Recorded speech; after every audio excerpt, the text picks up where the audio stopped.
Let's take off the blindfolds. Who are we? Are you the color of your skin? Are you? Are you? Are you? I want to hear you. I can't hear you. No. Sorry, I can't hear you. No. Okay, you can work on that, guys. In Scotland in 1968, Jim Morrison stood at the school gates. As I left, he yelled out to me, "Hey, coon face!" Coon in Scotland is a racial slur. You can't see because of my eye makeup, but as a child, my eyelids were prominently dark brown. Therefore, coon face. But here in America, as my daughter explained to me recently, I live the American dream. I live in a home of my own. I have a backyard with peonies, irises, daylilies. I have the whole deal. I drive a Subaru. But this dream comes at a cost. And most of the time, I'm not aware of the cost. Privilege is not something that comes down from the stars. It doesn't just fall on me because I happen to be standing here. Privilege comes at the expense of others. No, the flowers in my backyard, the KitchenAid dishwasher that I was eyeing last week, and may come eventually, that comes at the expense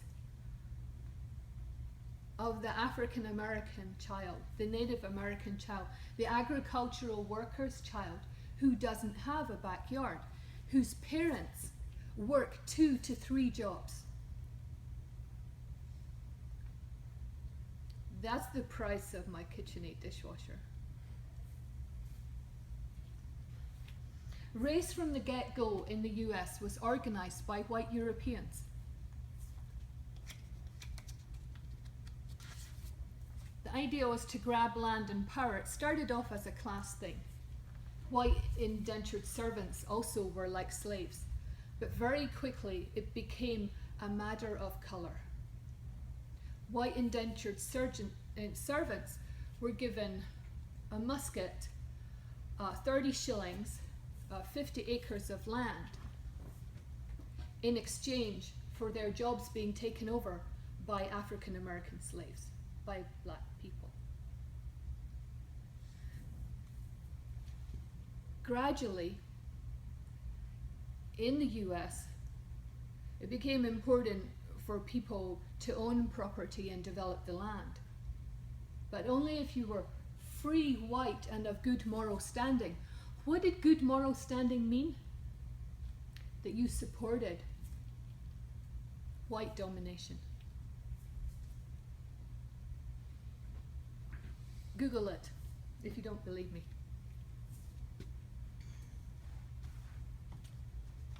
Emancipation after the Civil War did not help very much. At the time of emancipation, 0.5% of African Americans owned property. 1933, this number was 1%. By the time of the latest of our Great Depressions in 2008, the number was 2.7%.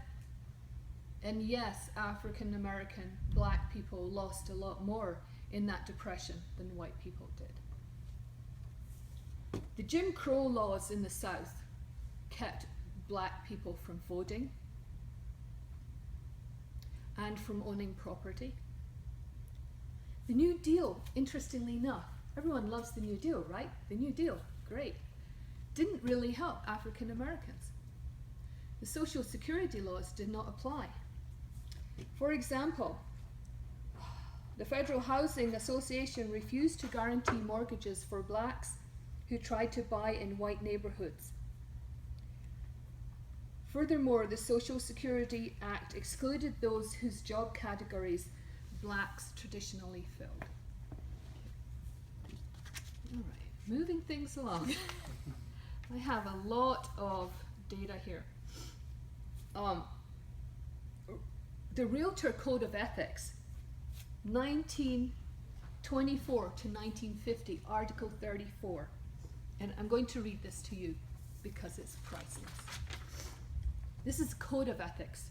A realtor should never be instrumental in introducing into a neighborhood a character of property or occupancy, members of any race or nationality, or any individuals whose presence will clearly be detrimental to property values in that neighborhood.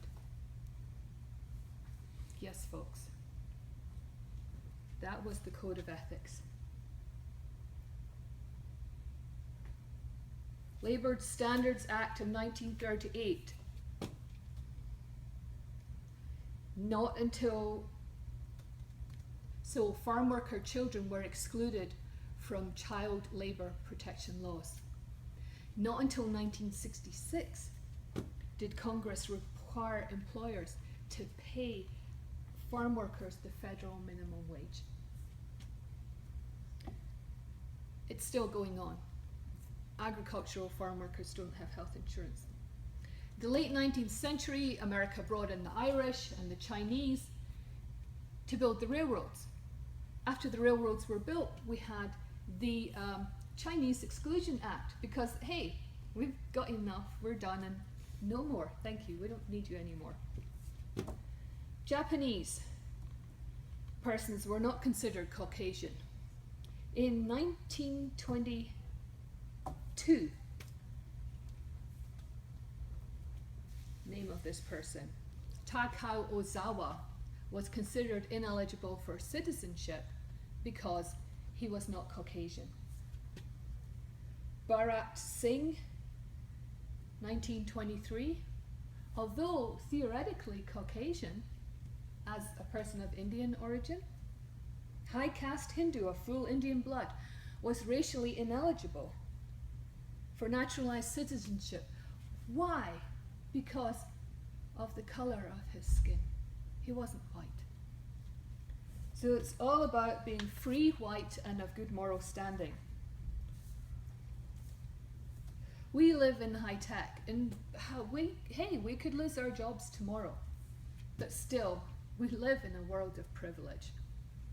I like to go buy olives and peaches at the grocery store, and I can.